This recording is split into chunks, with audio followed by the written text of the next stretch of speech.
Alright, magandang araw sa inyo, magandang hapon actually, magandang hapon na dito sa Zambales.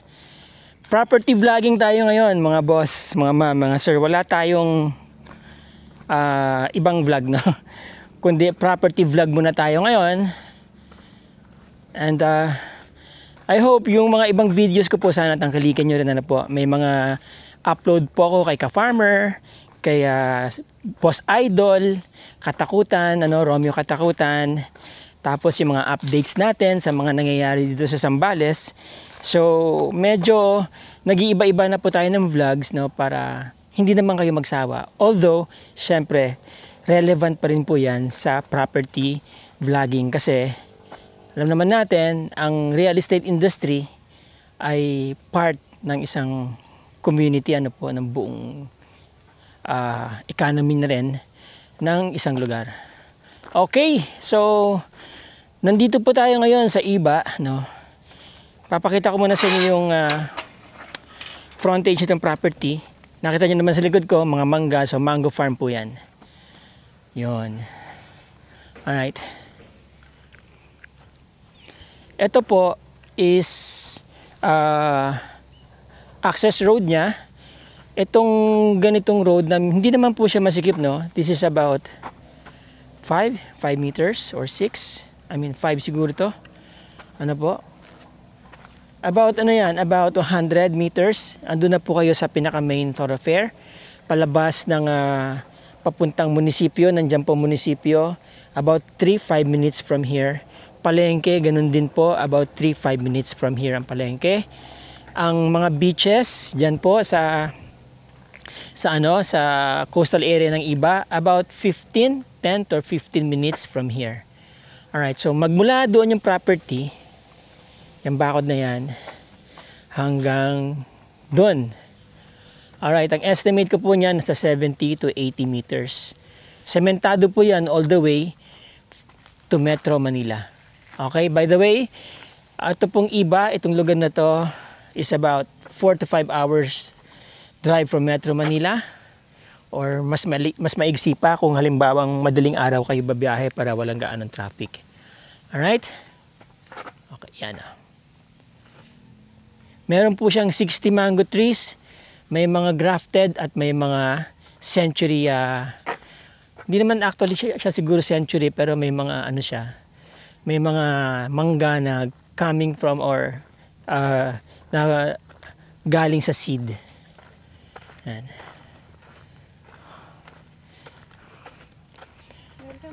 Ito si Ma'am Emily, oh. Nakabakod na po yan buong property, 1 hectare. Right, makikita nyo dito, may mga tanim silang nyog, dwarf, may mga saging. Actually, marami pong fruit bearing trees. Yan. So, bago tayo pumasok sa loob, pakita po muna natin, pasilip muna natin kay Chokokoy.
Yun. So meron siyang guide. Meron po siyang gate. Wide. Ang entrance nyo, maluwag po yung gate. Okay? Bakal. And then dito sa harap, nandito po yung mga grafted mangoes. Kinalabaw po lahat yan. Meron silang 60 mango trees. Okay? Tapos may mga saging doon. May bahay po siya, hindi na po natin papasok, hindi na po tayo papasok sa loob ng bahay. Very typical naman po siya, bungalow, 2 bedrooms and 1 toilet and bathroom. Tapos may dirty kitchen. Ikot lang tayo mamaya dyan. Pero dito, pakita ko muna sa inyo kung ano meron dito sa labas, no? May mga puno ng kalamansi.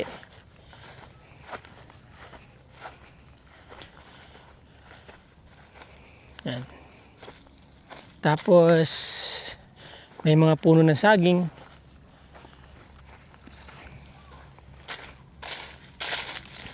Ito, dito yata dumadaan siguro yung tubig, no? Diyan siguro dumadaan yung tubig. Diba? May sign, diba? Okay. Ito po ay dalandan. Yan. Dalandan po yan. Sa dahon pa lang eh. Tignan nyo, ang dahon po ng kalamansi ay malalapad. Diba? Pero yung dahon ng dalandan, matutulis. Philippine orange. Orange. Ito ay kalamansi rin. Malalaki yung puno nila ng kalamansi, ha. Then dito, may mga sagingan. Ito na yung halos sa dulo ng bakod. So, sa side. Mahaba, mga boss. Ito ay, so ito open space pa. Pwede pa kayo maglagay dito ng mga gulay, no? Gusto niyo magtanim ng gulay. O kaya gusto niyo magtanim dito ng isang cluster ng mga grapes. Parang yung nakita ko doon kay Boss Idol Romeo Katakutan. Diba? Pwede kayo mag-alaga dito ng manok, no? Yung mga sabungero dyan, pwede kayong mag-alaga dito. Yan, no? Nang sasabungin kasi maganda, malilim. Diba? Then meron ditong puno ng duhat. Ito matagal pong lumaki ang duhat. Kaya yan siguro mga another ilang years pa yan. Pero kapag namunga naman yan, nako, magsasawa kayo sa duhat. Ang daming bunga ng ano nila, oh, ng suha, no? Tanong natin kung matamis yan. Hindi ko kasi masyadong kabisado kung paano ang itsura ng hinog na suha eh. Pinipitik-pitik yata yan eh. Okay? Pwede man palang pumunta. Hindi naman pala ganun kataas ang dahon, ang damo. Alright? Para na rin tayong diba, nagtitripping, no? Sama kayo paikot. Yan. Ito, saging yan, parang saba. Feeling ko. Yan, parang saba, may puso na yun. Malaki yung puso eh. Okay, so maraming sagingan. Tanungin natin kung anong variety yan. Now, so nandyan yung mga grafted mangoes, no? Nandito naman yung mga century-old trees na sinasabi nila. Umaabot ng centuries. Ito. Ano to? From the seeds. Yan. Ito yung mga grabe mamunga. Talagang daang kaingin pag namunga isang puno. Given the right management, malakas po mamunga itong mga to. Ang bababa pa. Kaya hanggang dyan po yan, namumunga yan. Minsan halos na sa lupa na. Ito.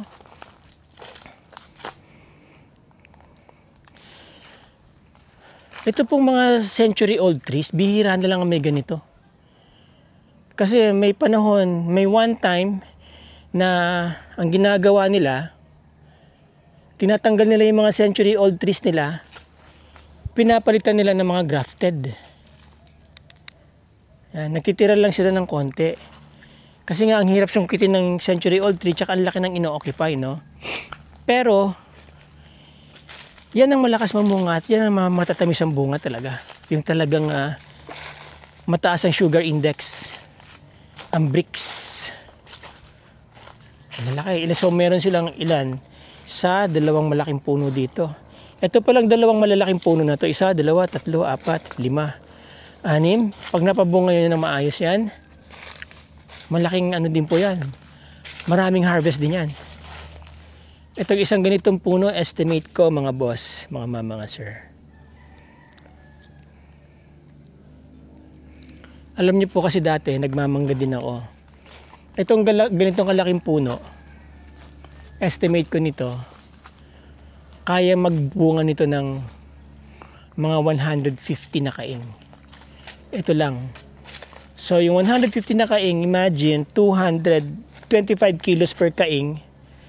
So pwede na kayong mga 2-3 tonelada ang isang puno, bunga niya. That's true. Kita niyo kung gaano kalaki yan, ha? Para makita niyo yung ano, yung actual size dito. Ako po mga nasa 5'6" ako.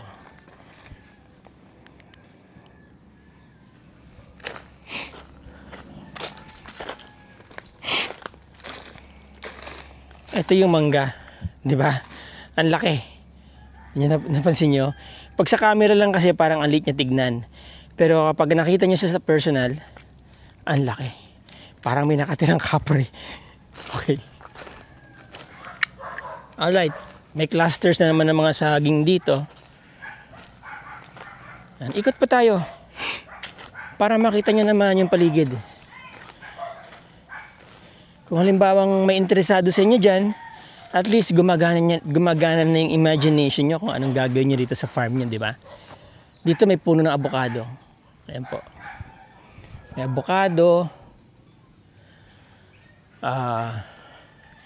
Ito avocado rin. Ito, dalandan ulit, 2 puno. Ayan, marami na rin mamunga yan, basta na alagaan po yan. Ang maganda dito sa area na tinubuan nila, expose sila sa sunlight. Kaya, mas maganda mag-yield yung mga yan. Ito, another avocado na naman, no? Yan, ganyang puno ng avocado, ganyang kalaki. Marami din pong mamunga yan. May nakikita akong bunga. Malalaki po yung bunga niya, mga boss. Ng avocado. Alright. So yan, mga kapitbahay ninyo. Well, naka-fence na po yung buong area. Citrus. Yan. Ito yung bahay. Doon tayo galing sa gate. Okay, so umikot na po tayo. Yan.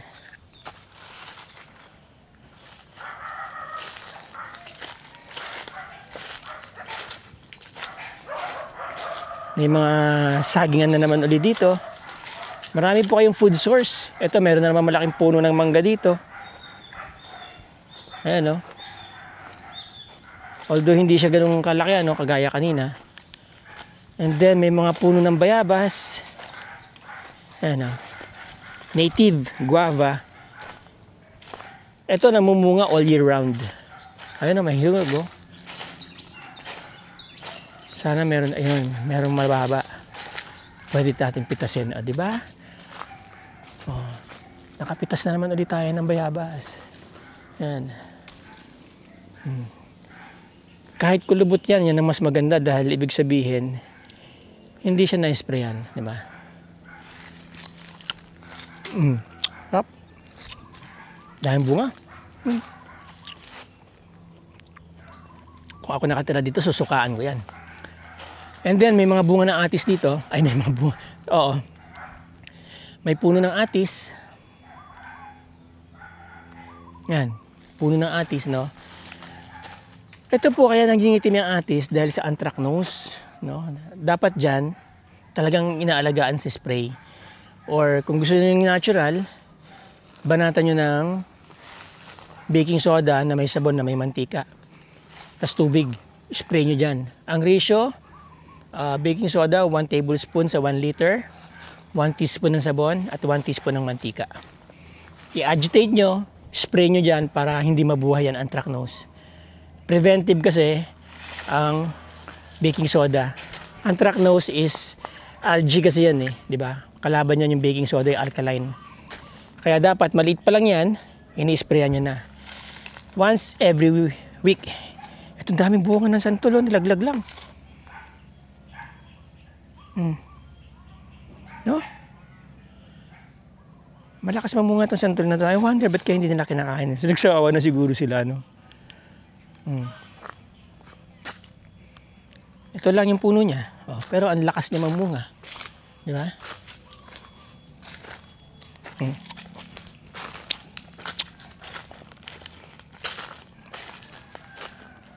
Kalamansi.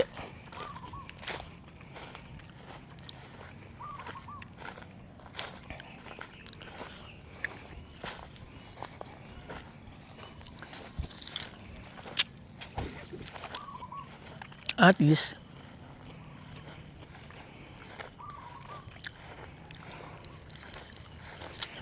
sarap mag-alaga ng rabbit dito or kambing.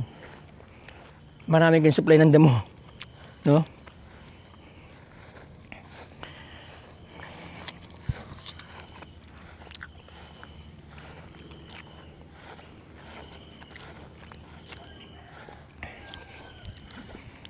Itong kawayan, hindi na po, hindi, pasok dito sa loob ng kawayan. Ano? So, meron kayong supply ng bayog. At saka ng labong, syempre. Yan. Yung mga saging nakatanim po sa gilid ng bakod, no? Langka. Yan. Kapag kapatay na po yung puno, putulin nyo na kaagad doon para kung mayroon man yung bakterya o sakit, no? Hindi na madadama yung iba. Ito may puno po sila dito ng anahaw. Laki na oh. Yan daw pong puno nito matigas. Ginagawang sahig. Ito. Yung gitna malambot pero yun daw dito sa labas matigas daw yan. Parang buli. Tawag yata nila. Ay, laki rin ng puno, no? Taba. Nag-iisa lang po yan. Dahil may kulungan sila ng baboy dito. Pwede nyo naman itong i-rehab. Alaga kayo ng konting baboy. Oh, di ba? Meron na kayong kakatayan tuwing mayroong okasyon. Pwede rin kayo mag-alaga ng kambing dito. No? Pwede rin kayo mag-alaga ng isang baka, halimbawa, no? Paisa-isa.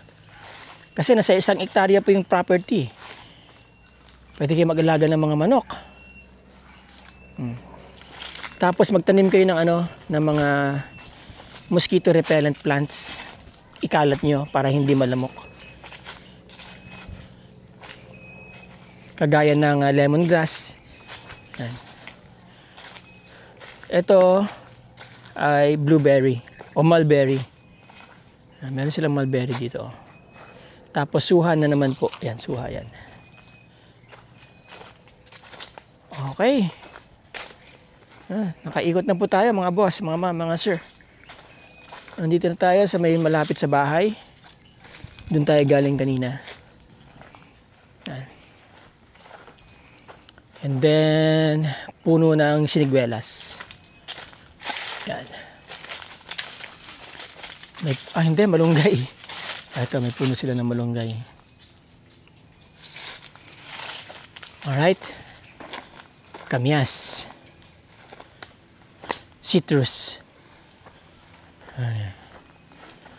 Okay, mga boss. Now, ito po yung bahay. Yan.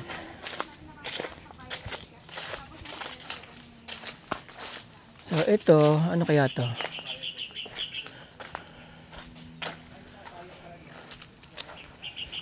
Ito po ay pump room.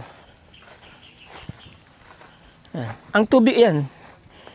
Pero ang tubig po nila dito ay parang nawasa. Sa water district po nang gagaling. Tapos, ito yung bahay. Yan. Meron silang dirty kitchen. Ito dito. Extension ng bahay. Yan. Ayun, may mga tanim din, may mga parang bonsai, no? Okay. Ayan. 2 bedrooms po yan. Tapos may isang toilet and bathroom. Ideal for family of 4 or 5, no? Yan. Ito yung kanyang lanay. So, hindi naman po talaga yung bahay ang binibenta dito, ano, yung talagang property. Kaya hindi na po tayo papasok sa loob. So, may mga kailangan i-repair. Of course, given na po yan, 7 years na kasi yung bahay. So, anyway, maganda po presyo ng farm, mga boss, mga sir. Titled po ito. Madali ang transfer. Right?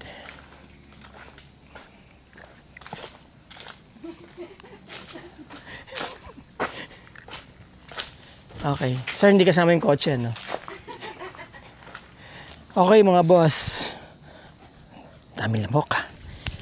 So, pagka medyo marami po kayong puno ng mangga sa farm ninyo, maganda magtanim po kayo ng mga insect repellent plants kagaya ng tanglad, yung mga may mababaong bulaklak, no? Marigold, mga ganun, para lumayo yung mga insekto at saka especially yung mga lamok. Okay? So, ang property po nasa 1 hectare, titulado po itong property. Buhay po ang signatory. Malapit po ang property sa munisipyo, sa palengke, sa downtown, sa Central Business District ng Iba. About 3 to 5 minutes, nandyan na po kayo. Of course, Iba, Zambales, syempre, capital yan ng Zambales. Nandito yung may mga universities dito, may mga magagandang hospitals, ano po, may mga essentials, may mga branded na food chains. Alright, so basically lahat ng mabibili nyo sa Metro Manila, pera lang yung mga sasakyan, ano, mabibili nyo po dito sa Iba. Okay, yung mga basic needs, Watsons, Mercury Drugs, ATM, bangko. Okay, so naka-clusters lang po sila sa isang lugar. Alright, so ang Iba is about, pagka bumabiyahe kami pagka madaling araw, or especially let's say alas 12 ng gabi, pag bumabiyahe kami, 4 hours nakakarating na po kami dito. Pero given the normal na biyahe, 5 to 6 hours, andito na po kayo sa Iba, Zambales. Okay? Malapit ito sa beach, about 15 minutes drive, kasi ang Iba is considered din po na coastal area. May bahay, so halimbawang nagpapagawa kayo dito, meron na kayong matutuluyang bahay kaagad. Ang supply nila ng tubig dito, water district, may linya na syempre ng kuryente, very accessible, cemented road po all the way, papunta hanggang Metro Manila. Okay? May mga puno ng mangga, 60 mangoes, ready to bear fruit na po yung mga yan. Ngayon, yung iba nakita ko, copper green na yung mga dahon nila, parang malutong na. Ito po yung mga time na pwede nyo silang i-induce for off-season production. Okay? Ganito karaming puno ng mangga. Marami-raming ano po to. Tonelada rin ang harvestin nyo dito, mga boss, mga sir.